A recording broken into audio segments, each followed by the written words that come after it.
as they love Tommy Rich. Yes, sir. You know, Gordon, you got fans everywhere, and it's just summer's getting here. All the people, boy, everybody's full of energy, you know. But the thing about it is, Roddy Piper thought he's going to get rid of Tommy Rich. But just like I told you, Piper, country boy can survive and always will survive. But the thing is, I think Piper's true colors finally coming out. I'm going to start calling him Old Yeller, Gordon, you know, because he's gone out and got this Dr. X, bounty hunter, whatever he wants to call him. He's paying him money. But the thing, you know, Piper run into a little problem. He thought that he could take this bounty hunter or Dr. X or ever who he is and let him wrestle in his place. But the NWA told him anywhere his name appears on the same piece of paper, mine or Dusty Rhodes, either one's on, that he's got to be there. And, you know, that tickles the daylights out of me. I'm looking forward to it. You know, I got 10 pounds of cash right here that I just can't wait to whomp him upside his head a couple of times with. Well, I think everybody can certainly empathize with that comment and the feelings of Tommy Wildfire Rich, and hopefully we'll be talking a little further to Tommy later on in the program. As you can see, Roddy Piper and Dr. X have joined me. A country boy can survive. You see, all my life, I have done exactly what I wanted to do, mainly because I'm tough enough to do exactly what I want to do. You see, I got a man right here. I got a man that is so dangerous. I got $5,000 on Dusty Rhodes' head. I came here, I put down a couple of grand just for fines, just because I wanted to. I got Tommy Rich coming out here talking all kinds of stuff. Well, let me tell you something. If I don't want to wrestle, I ain't going to wrestle no place. And I decide I ain't going to wrestle. You see, Tommy Rich, all this time you've been trying to grow up to become a wrestler. You should have been trying to grow up to become a man, Tommy Rich. I, like myself, I am a man. I do what I want to. For instance, today, right here, Mr. Dr. X is going to do my wrestling for me, because if I don't want to wrestle, I don't wrestle. Come with me, young man. Indeed.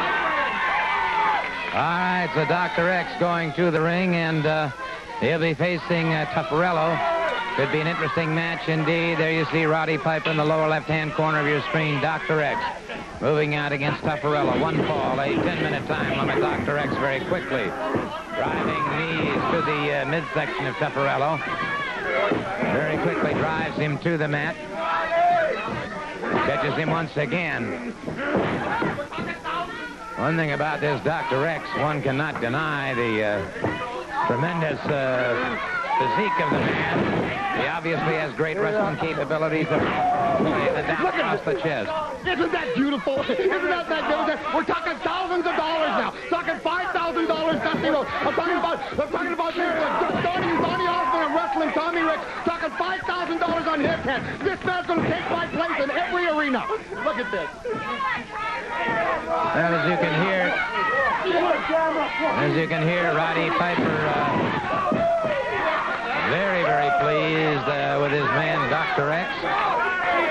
And Mr. Piper, I would assume at this point in time, seems to feel very confident about the fact that Dr. X will do his bid and call. I'm going to start throwing $100 bills at you now. Come on. Get up, Dusty. Dusty. After he's in the shape. After he's lost all the weight. That's right. After he lost all the weight. Get him, Tupperello in a lot of trouble now as Dr. X continues to systematically decimate the man. Russian leg sweep. Well executed. Did not allow the pin. And Mr. Piper with the attitude that money will do everything. Put 100 in your trunk. Here, put 100 in your trunk. Have 100. There you go. And passing money to Dr. X. Where's the camera? Where's the camera?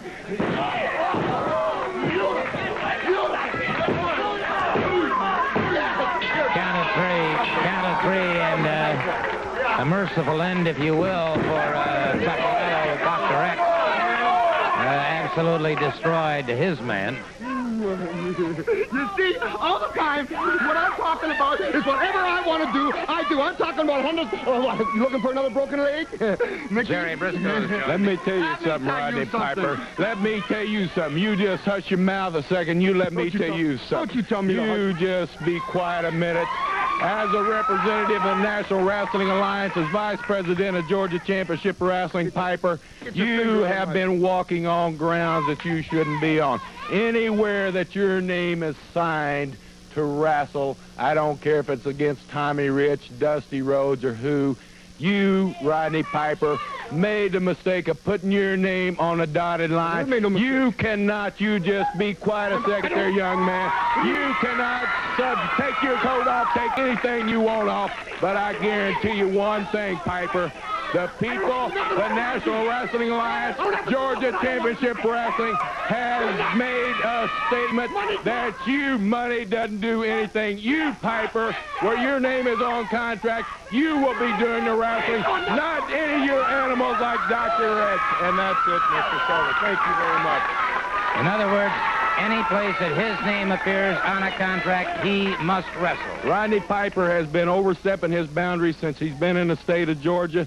I guarantee anywhere in the United States that he signs a contract to participate in wrestling, in a wrestling match, Roddy Piper will be forced in the ring against whoever the contract states.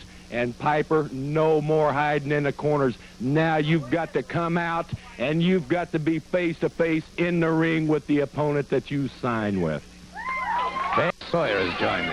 That's right. You know, I want to know where Kevin Sullivan is. Well, I'm going to tell you people where he's at. He's at home resting up because Buzz Sawyer got the power slam and slammed him right on the floor. And Michael Hayes, you better go find yourself another partner or something because I don't think Kevin Sullivan's going to be here. He's home milking his back, fixing it with something. You better go get the Armstrongs, Tommy Rich, whoever it is, because rock and roll's over, the Fantasian's over, Buzz Sawyer and Super D is going to rip your booty. Champion. Let's take a moment here to talk to Bob Armstrong. Yeah, listen to Big John Studd talking. You know, Gordon, it's easy to stand out here and say, I am this, I am that. I can say I'm the king of Timbuktu, but that don't make it so. You got to prove it in the ring. You can't just proclaim yourself as being the toughest or the brass knuckles champion. I don't care how big. As far as Mr. Piper's concerned, trying to substitute his contracts, trying to put somebody else in to wrestle for him, that's not going to work. Jerry Brisco signed a match, you will wrestle in that match. And it just so happens it's a certificate of recognition. It's from the fan, and it's to certify that Mr. Roddy Piper has amazingly displayed all the qualifications due him, and we'd like to award this as Jackass of the Month to Mr. And I'd like for you to present this to him. Yeah, well, J.A. of the Month, huh? We'll be back. Obviously, he's here to scout Buzz Sawyer, the national heavyweight champion.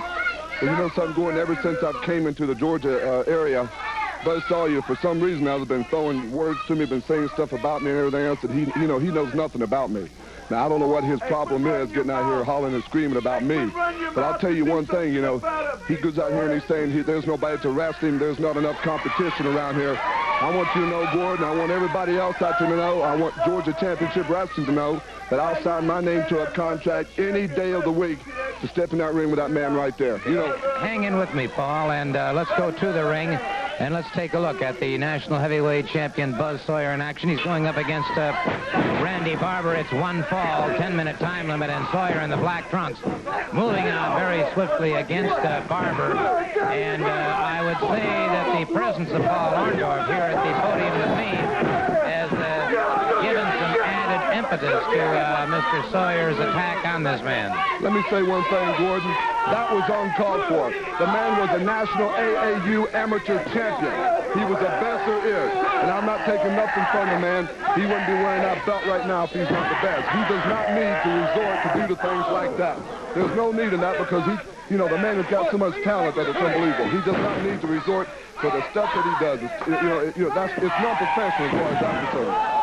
Very interesting comment from Paul Orndorff, who obviously, as I've said before about Orndorff, he does his homework. He knows his opponents. He knows, he studies the men that are in this profession, and realizing, of course, that if you're in any professional sport, you'd better know the rules and regulations, and you'd better know your opponents. And Sawyer is, I suppose, because it is basically the sport is somewhat narcissistic, that he is a pretty good heavy ego case. He sure is, and he goes beyond the sport. He goes beyond what he has to do to beat people. He tries to hurt him. You can see he's just playing. He's just toying with this kid right now. He's just playing with it because I'm sure he could beat him anytime he wanted to. But you know something else, Gordon? Like I said a little bit earlier, people right here and they run them out. They're going to do this and do that. I've never been that way.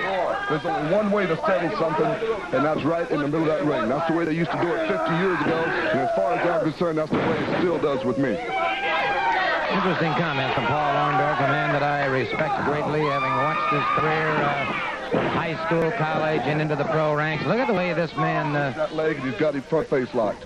See there, that's a lot of amateur there. And see, he's just playing with this guy right now. But I can tell you one thing. It's going to be very interesting when we step in that ring. Because I'm not going to go up there and say that I can beat the man. I'm not going to say that. But I'm going to tell you what. It's going to be tough. And at the end of that match, we're going to find out who the better man is.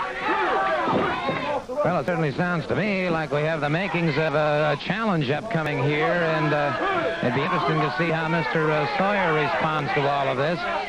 As Paul Orndorff said, Sawyer was a national AAU champion, went into the finals, and Paul is, I would say, too, an extremely modest man, because you'll notice he has spent more time talking about the talent and capabilities of... That's on that. Let me tell you something about Georgia Championship Wrestling. For some things, it's good and it's bad.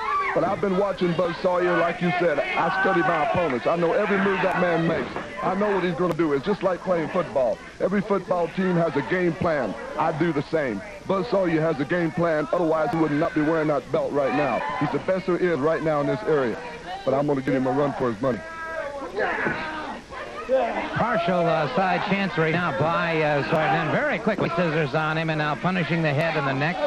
And again, I can't help but feel that Sawyer likes to make an example out of everybody that he competes against. I think he wants that to serve as psychological warfare against future opponents. That's very true. You know, he's putting on this little exhibition right here, rubbing the man's face in the mat. But believe me, he's doing that half on me. He thinks that is intimidating me. But believe me, in my first few years of this business, I had my face rubbed in that mat a few times, and I don't mind telling you, but I haven't had it done since. Well, I can attest to the fact that you just don't rub Paul Orndorff's face in the mat. You'd have to be quite a man indeed. Buzz Sawyer continuing to punish Randy Barber now. Barber in the blue trunks has taken a tremendous amount of punishment. High vertical suplex, well executed by Sawyer. I got to hand it to him. He knows some beautiful, beautiful, beautiful moves. And why does he resort to the tactic that he does sometimes is beyond me. Like right there, he had the man beaten and he pulled him up. All he is doing is making him look like an idiot. High double thrust with the feed into the face of Randy Barber, and he just continues a merciless bit of punishment, and again, utilizing his legs. It's uncalled for as far as I'm concerned. It's uncalled for. Barber in a lot of trouble now as Buzz Sawyer continues his punishing ways on Barber. And, of course, we've heard, I think, some strenuous objections to the actions and attitudes of Buzz Sawyer by Paul Orndorff. Calling me the outpatient. He's the outpatient. I'll tell you what, but sooner or later, Gordon, he's going to have to face his outpatient right in the middle of that ring. If he wants to call me that, that's fine and dandy. I don't care. Anybody can call me anything they want to. Beautiful power slam executed again by Buzz Sawyer, and the man was out, the referee, using his own judgment there in tolling the count. And certainly a good move on the part of the referee, because Mr. Sawyer had him obviously in a totally helpless condition. You want to come out here behind my back, huh? You think you're a big man? You're just like Kevin Sullivan, a coward, buddy. Because there's no man that can kick out that power slam, Jack. And you're one of them, Mr. So-called beauty. Let me tell you something. Just knowing you, the kind of person you are, you probably had something to do with Sullivan. I don't know that. But I can assure you of one thing, my man. You be here next week. Hey. I'll be here. And if you want to wrestle in that ring, that's fine and dandy with me. Let me tell you something. Tuck your shirt tail, buddy, because you're going to be just like Kevin Sullivan. Kevin Sullivan got out here on national TV Say, everybody, I'm going to be there. Well, brother, you be here next week, and me and you going to get it on, Jack. We're going to get it on, so you be here. I don't want no excuses. All right, that's it. Paul Orndorff said he'll be here. Buzz Sawyer says he'll be here. The match is made for next week here on Georgia Championship Wrestling. Here's an important word. Let's listen to this right now. Some of the most beautiful robes in professional wrestling. He and, of course, the world heavyweight champion Ric Flair. Dusty Rhodes, another one, but it's wrestling, too, against... Oh, beautiful, quick pass. I'll tell you something. I've seen us wrestling, too, sticking his nose back in this area. I told him, I told you, and I told everybody. I don't want him back here, and I'm going to do something about it. Oh, wait a minute. That was a superstar, and it's a superstar charging the ring. And the superstar caught wrestling, too, with it Sunday. The referee calling for the bell. The referee hurdled to one side, and the superstar catches wrestling, too, with a lariat. And now the superstar on him again. He caught. It was a Pearl Harbor if I've ever seen one. The referee, Nick Patrick, trying to restore order. Jones charging into the ring now. Scrappy McGowan coming in there. Nick Patrick. There's Brad Armstrong, and it is the superstar beating a hasty retreat. But he's got wrestling, too, and how badly he caught him, I don't know.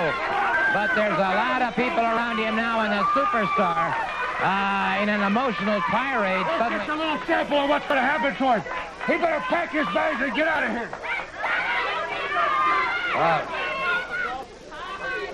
Well, I'll tell you something. This is certainly not...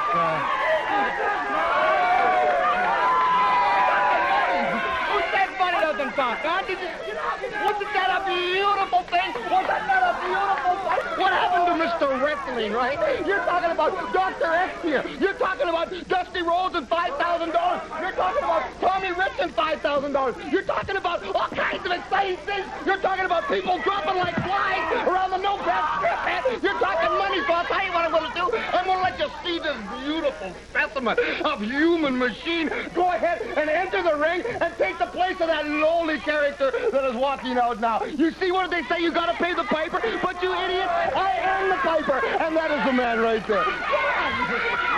Well, we're in a bit of a quandary here, and if there is a suitable opponent for Dr. X, I certainly see nothing wrong with that at this point, and it is Roddy Piper continuing his conversation. And Mike Jackson has moved into the ring, and if ever there was a fine competitor, it is Mike Jackson.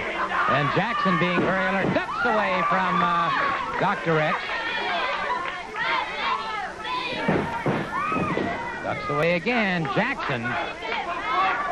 He's another extremely well-educated competitor, has his master's degree. Side headlock by Jackson. And Dr. X tried to fire him off. Jackson hung on like a pit bull, and so Dr. X has got his problems. Dr. X has his problems now as Mike Jackson. Wow. And it is still Jackson. Jackson is right now certainly leading the attack on Dr. X. And it was a very frustrated look on Roddy Piper's face when he looked back at me. And, there, well, diversionary tactic. Jackson once again with a side headlock. Leapfrog by Dr. X and caught Jackson squarely in the back coming down. Caught him again. And it is Dr. X. Caught Jackson in the throat that time.